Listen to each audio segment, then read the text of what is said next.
chapitre 1er. Deutéronome, chapitre 1er.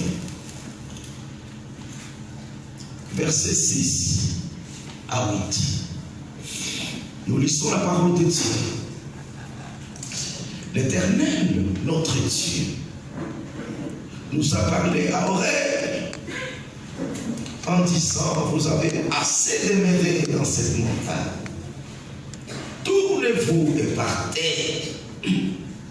Allez à la montagne des Amoréens et dans tous les voisinages, dans la plaine, sur la montagne, dans la vallée, dans le midi, sur la côte de la mer, au pays des Cananéens et au Liban, jusqu'au grand fleuve, au fleuve d'Euphrate.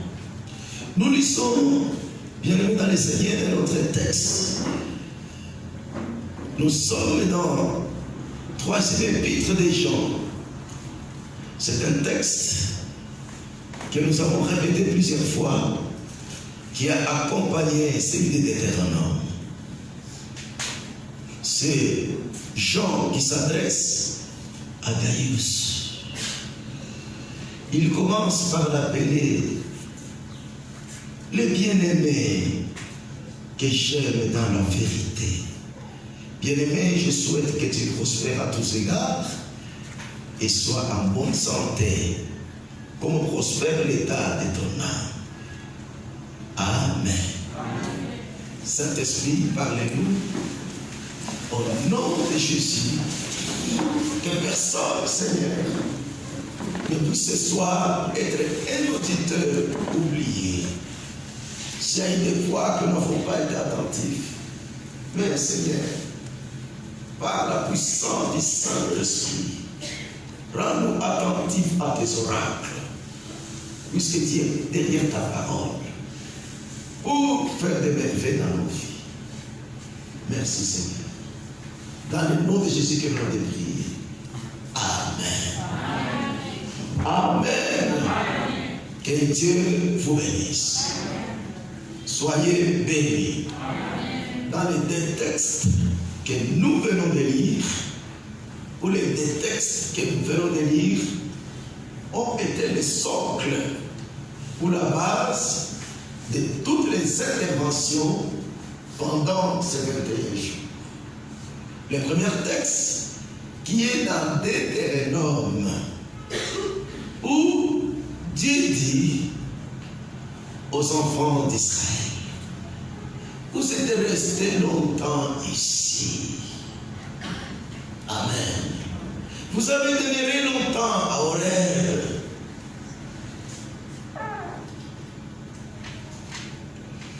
L'Éternel notre Dieu nous a parlé à Horeb en disant: vous avez assez demeuré dans cette montagne. Vous êtes longtemps restés au même niveau.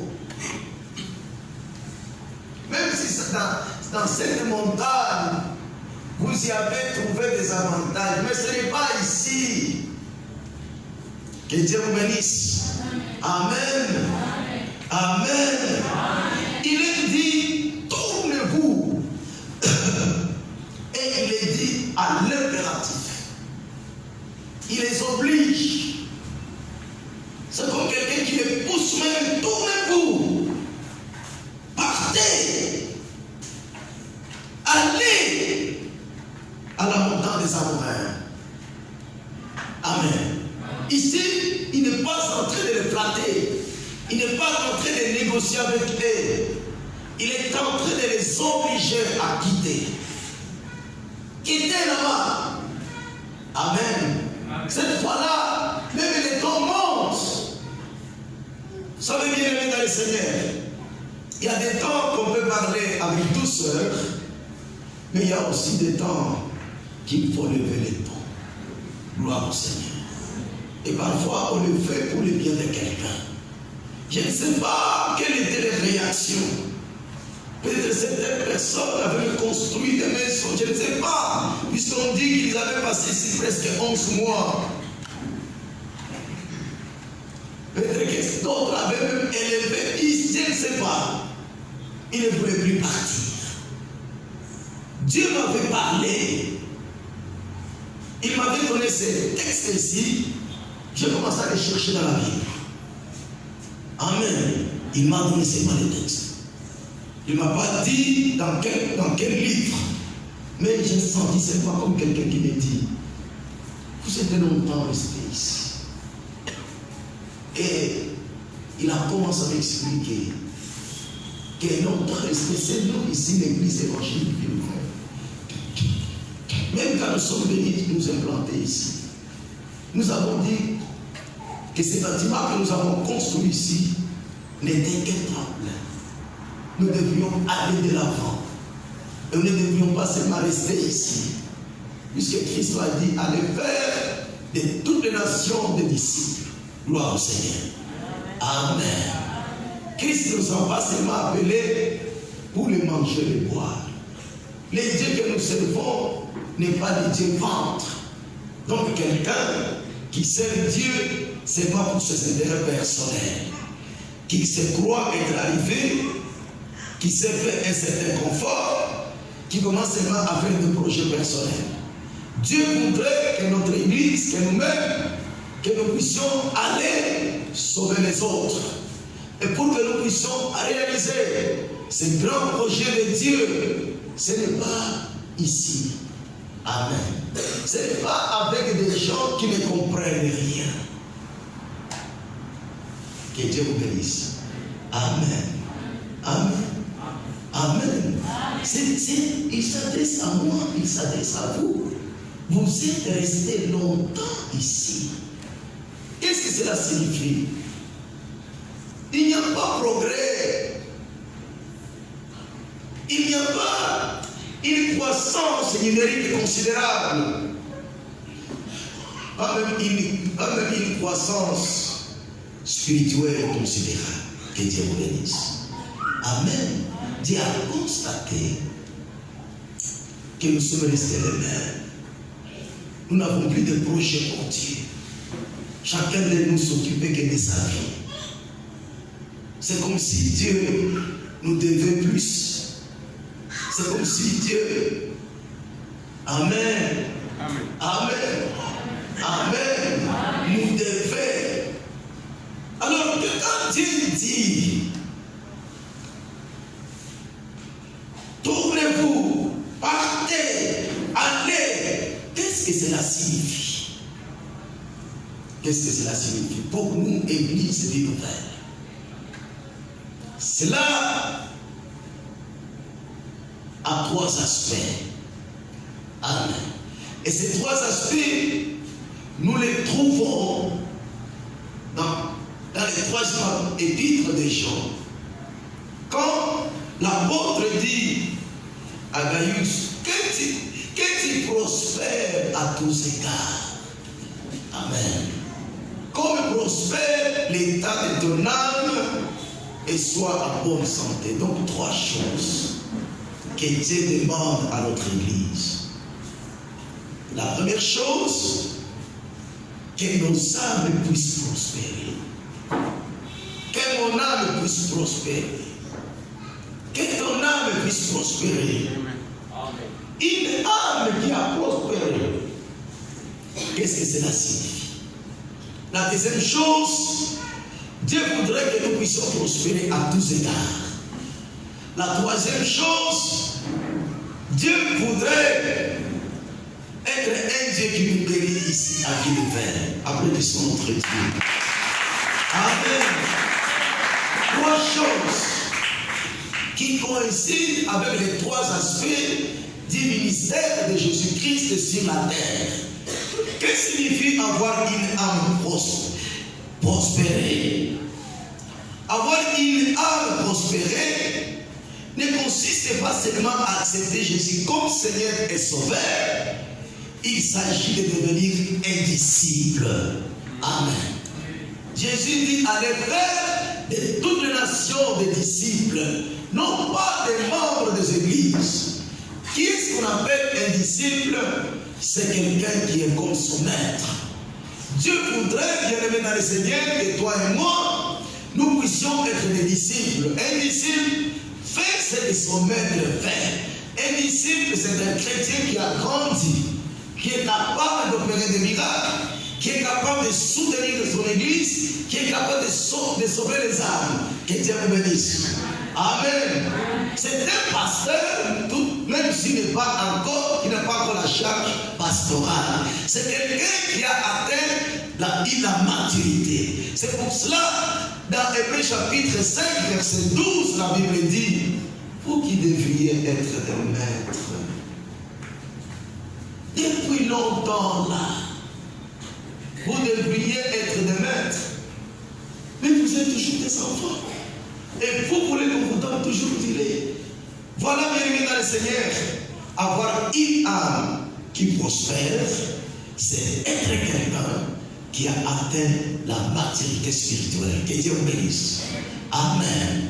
Nous disions autrefois qu'un chrétien mature est caractérisé par trois choses. La première chose, c'est un chrétien qui pense comme Christ pense. Amen. Un chrétien mature, c'est un chrétien qui ressent comme Christ ressent. Tu ne peux pas avoir le mal et tu es séduit. Au contraire, quand tu vois le mal, même dans l'habillement, ton âme est augmentée.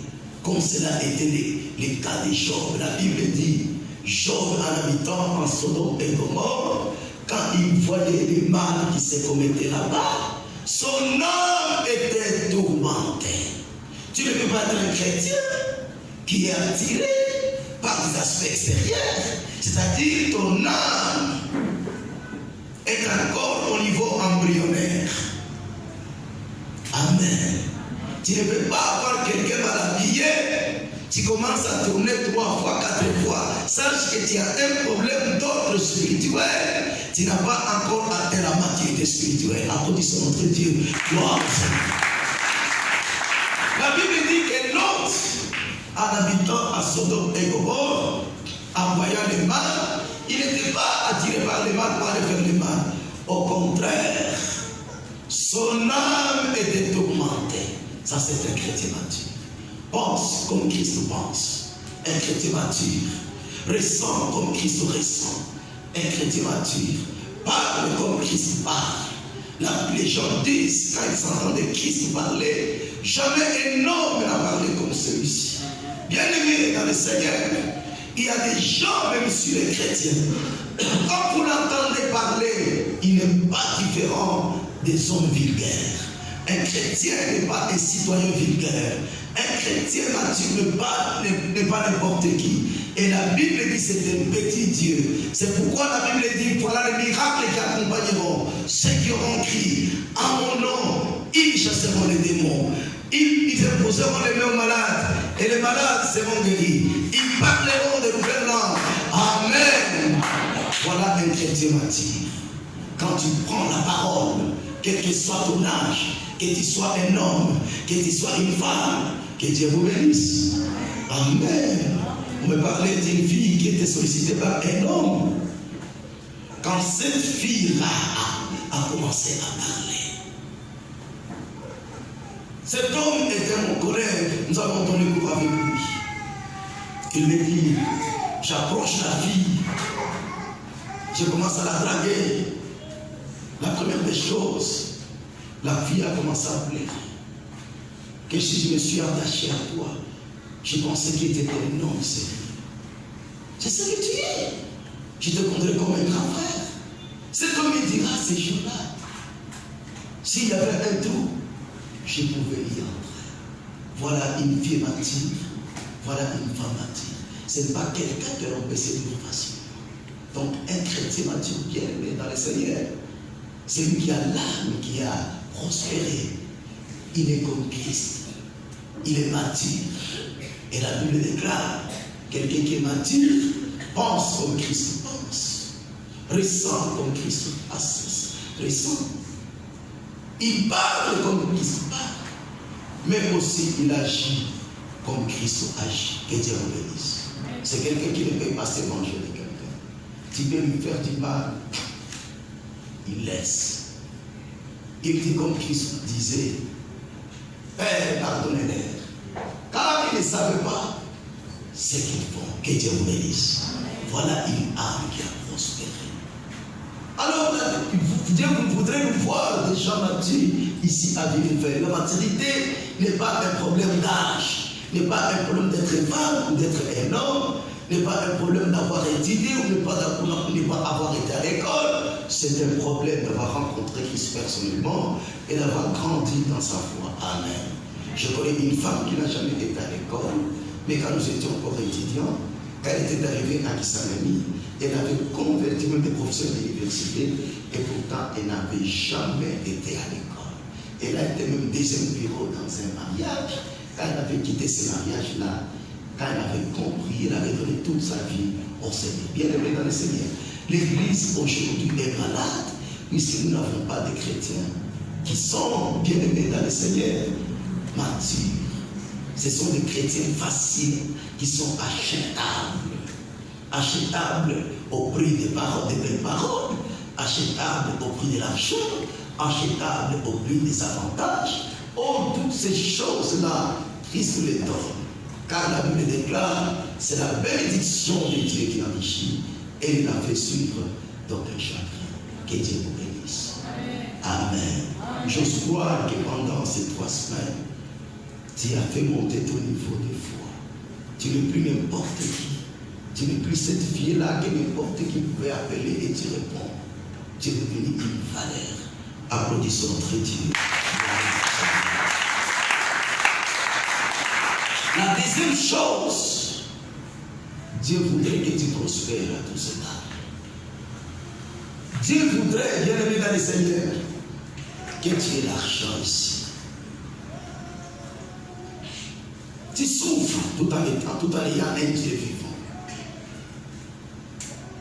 Les dieux là en qui tu as pris, il dit cherche vraiment le royaume et la justice de Dieu.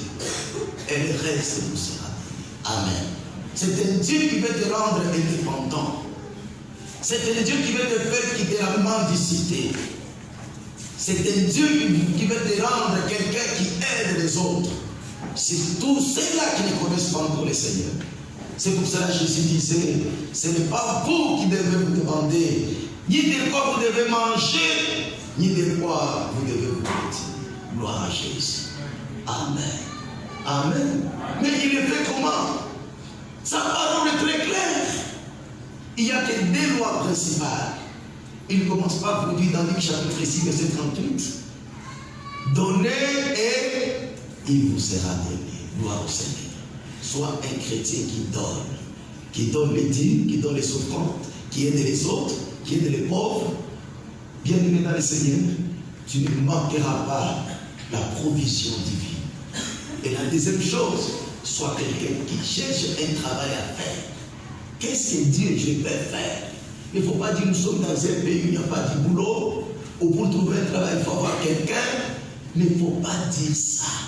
Tu as un Dieu qui appelle à l'existence les choses qui n'existaient pas.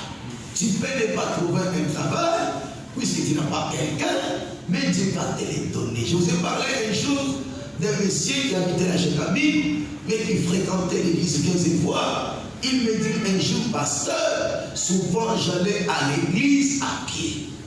Il n'a même pas beaucoup étudié. Il dit un jour, j'ai dit, Seigneur, je voudrais commencer à aller à l'église, comme l'église est loin, en voiture.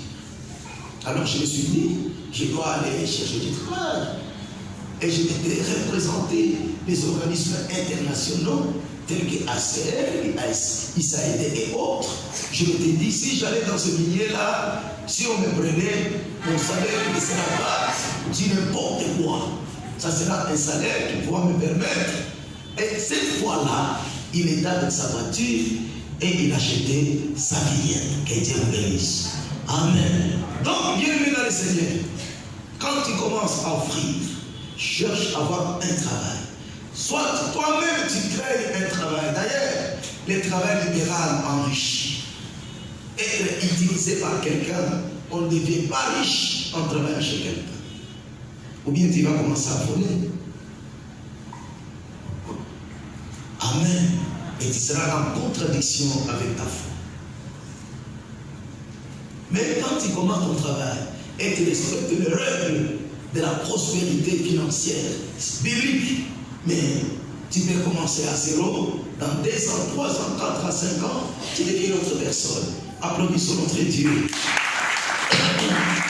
Gloire au Seigneur. Amen. Mais nous disions aussi, il y a une troisième chose. Quand nous serons des véritables chrétiens, des chrétiens dont on ne peut pas se moquer, quand nous serons des moyens, bien aimés dans le Seigneur, nous ne serons pas de n'importe quel chrétien. Amen. Et notre église va avancer. Notre église ne sera pas ce qu'elle est aujourd'hui. Notre église va changer. Mais le troisième point, guérir les malades. Dieu voudrait nous guérir des maladies. Quel que soit le nom de ta maladie, qu'elle s'appelle cancer, quel que soit son nom, quelle que soit sa puissance, qu'elle s'appelle Covid, je ne sais pas le nom de la maladie. C'est toutes les maladies-là. Dieu voudrait que par la foi, que nous puissions être nous-mêmes, être guéris, et que nous puissions aussi aider les autres à être guéris. Amen. Amen. Alors, ces 3 aspects ici coïncident avec les 3 aspects du ministère de Jésus. Le premier aspect, sauver les âmes. Le deuxième aspect, aider les gens qui avaient des difficultés, qui n'avaient pas à manger. Et le troisième aspect, guérir les malades. Gloire au Seigneur. Alors, maintenant, c'est ça notre canon. Quand nous entrons, bien aimés, dans cette vie-là, nous sommes arrivés à quand? C'est là que nous sommes arrivés aujourd'hui. Voyez, bien aimés dans le Seigneur, que ta vie ne sera pas comme avant. À partir d'aujourd'hui, ta vie ne sera plus comme avant. Ta vie, ce n'est pas la vie de ton voisin, ce n'est pas la vie de ton père, ce n'est pas la vie de ta mère, ta vie à toi. Et amen. Ne sera plus comme avant. Gloire au Seigneur. Alors les enfants d'Israël, pour aller en Canaan, ce n'était pas facile. Il y avait des combats, et nous aussi, pour quitter le monde satanique, puisque nous le sommes avec le péché originel, et être des chrétiens matures, c'est pas facile. Pour être capable d'obtenir des biens de ce monde, même de l'argent qui venant de Dieu, ce n'est pas aussi facile. Et même pour des guérisons de maladies, ce n'est pas aussi facile. Qu'est-ce que la Bible nous dit pour conquérir ce que je viens de vous citer ici? La Bible nous dit dans Isaïe chapitre 58, verset 6, qu'un des moyens pour y arriver, c'est la prière. C'est la prière. Et quelle prière? Un jour, les disciples vont prier pour quelqu'un qui était possédé, ils vont échouer. Alors, ils se sont approchés de Dieu, et c'est Jésus plutôt pour lui dire, mais pourquoi avons-nous échoué? Je crois que toi aussi, tu as plusieurs fois échoué. Tu as plusieurs fois été même à la montagne. Amen. Mais la situation est restée la même. La première des choses, il faut être un enfant de Dieu. La deuxième des choses, pour accéder à votre héritage, il faut s'élever par la prière. Jésus dit aux disciples, vous allez échouer, puisque vous ne gênez pas. C'est pour cela que nous avons aussi recouru, non seulement à la prière, mais aussi au jeûne. Pourquoi? Écoute ce que dit la Bible. Voici les jeûnes auxquels je prends plaisir, détache les jeûnes de la méchanceté, dénonce les liens de la servitude, renvoie vivre les opprimés, et que l'on rende toute espèce de joug. Il y a certaines choses dans ta vie qui ne quitteront jamais tant que tu ne vas pas accepter de jeûner et de rester longtemps dans la prière. Gloire au Seigneur. Amen. Amen. Applaudissons notre Dieu. Tel que tu es là, tu ne savais pas ce qu'on t'a fait. Tu ne sais même pas là où votre papa puisque lui aussi a eu des problèmes dans la vie, comme nous les avons tous aujourd'hui. Il est allé chez les défunts pour sauver la vie des enfants. Et là, il a provoqué les démons. Et la Bible dit, les parents ont mangé des raisins, mais ce sont les enfants qui ont des dents pourries. Gloire au Seigneur. Pour quitter ces liens-là de ta famille. Dans beaucoup de familles, nous avons des problèmes. Comme je le disais l'autre fois. Il y a un, vous pouvez trouver qu'il a l'argent, mais quand vous voyez sa vie, il dort dans les bars. Il ne peut pas dormir dans un bon lit. Il se déshabille n'importe où, même s'il est marié. Un père de famille qui se déshabille avec des petites filles. Et l'autre, non, lui, peut-être ne fait pas les mal comme ça même. Sa vie ne peut pas bien manger, il ne peut pas dormir sur un bon lit. Alors pour accéder à Canaan, les disciples devaient mener des combats. Toi, nous aussi, nous devons nous battre. Et je disais qu'il y a certaines filles. Je me suis toujours posé.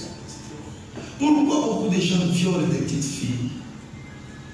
On m'a laissé entendre que parfois, on a besoin de leur sang. On prend ces sangs-là dans leurs histoires, dans leur magie. Et vous verrez, la fille ne peut pas être une bonne femme. La fille souffre. On a joué de sa vie. Ouais, il faut bien garder les enfants. Que Dieu bénisse. Même des autres, on prend les semences, on va jouer avec.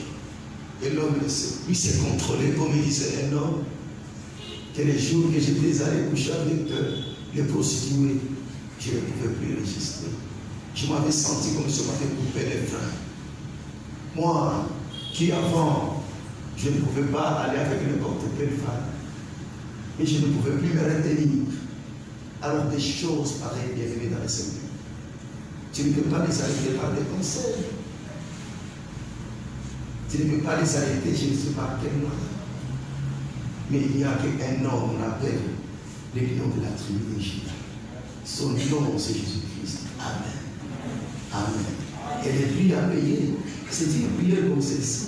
C'est pourquoi Esaïe dit dans le chapitre 6, chapitre 58, verset 6, la Bible déclare, voici les chaînes auxquelles moi Dieu je prends plaisir. Détache les chaînes de la méchanceté. Amen.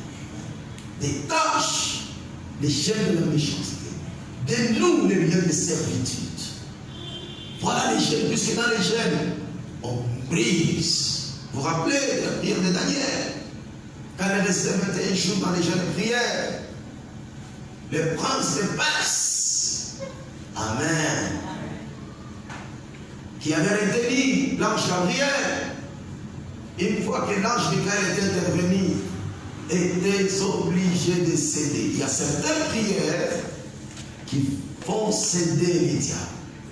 Même si tu étais sur la liste des gens qu'on devait tuer, on verra seulement la liste est brûlée. Soit je te dis dans le nom de Jésus, tu vas traverser cette année. Amen. Amen.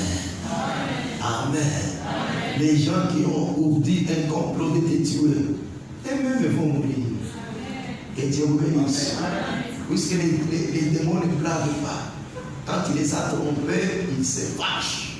Comme un jeune homme à Kisangani, selon les témoignages de Lisumbi, avait sacrifié son père, là où il voulait devenir riche.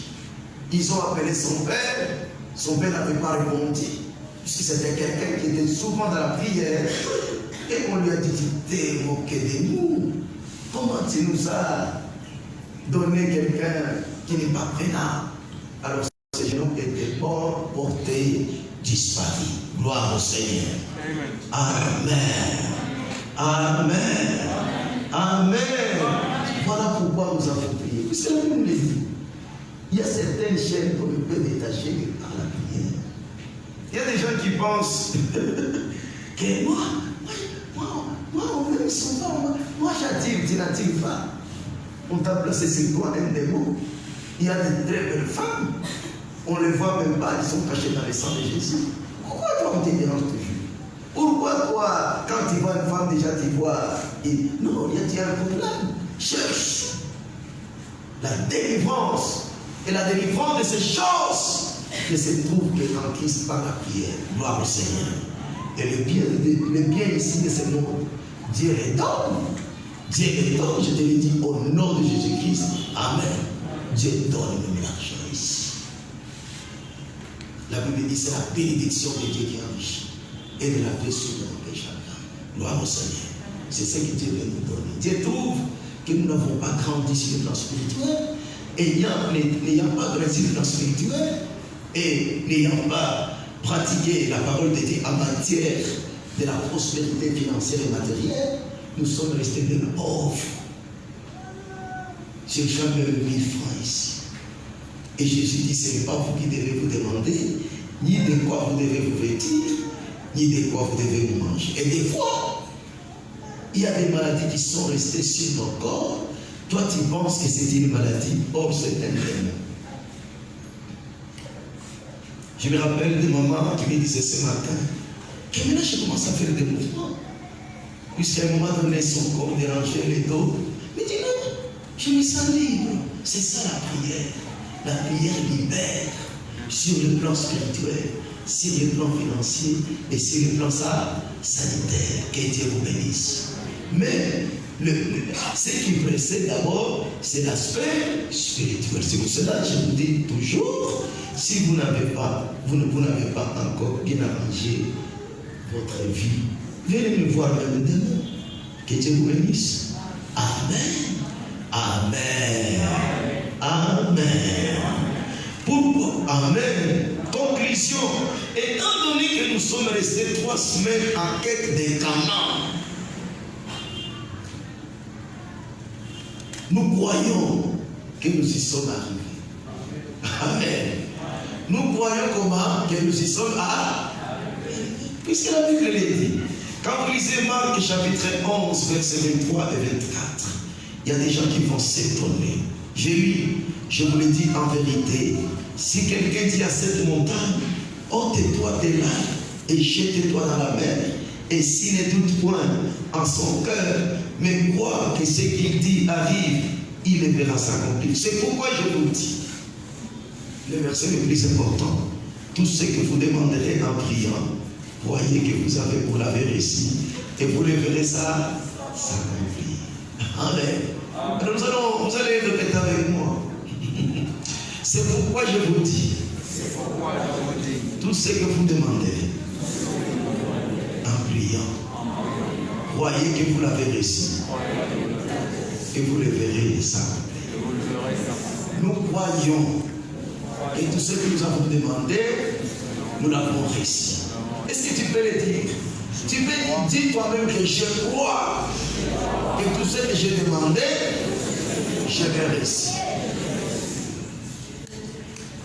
Non seulement Dieu va te donner ce que tu as demandé, notre Dieu, c'est un Dieu qui donne au-delà de ce que nous demandons et au-delà de ce que nous pensons. Gloire au Seigneur. Ah, Dieu est bon. Dieu est bon. Dieu est bon. Dieu est bon. Vous savez, quand il a agi dans la vie de Corneille, même Pierre était troublé. Pierre a commencé à dire, maintenant je comprends que Dieu ne fait exception de... C'est seulement celui-là qui s'est confié en lui. Nous nous sommes confiés en... Amen. Amen. Nous nous sommes confiés en qui? Dieu n'appartient à personne. Qu'on ne te trompe pas. Même si dans ta famille tout le monde est païen, mais toi Dieu t'a fait grâce. Même si tu as des parents sorciers, mais toi Dieu t'a fait grâce. Amen. Corneille n'était même pas juif, puisqu'il a cru. Et Dieu a tirage. C'est pourquoi vous êtes en train de constater. Déjà, moi je suis en train de vivre le miracle de Dieu. Gloire au Seigneur. Depuis ce matin, je suis en train de vivre déjà le miracle de Dieu. Oh, les murs de Jéricho vont tomber bientôt. Amen.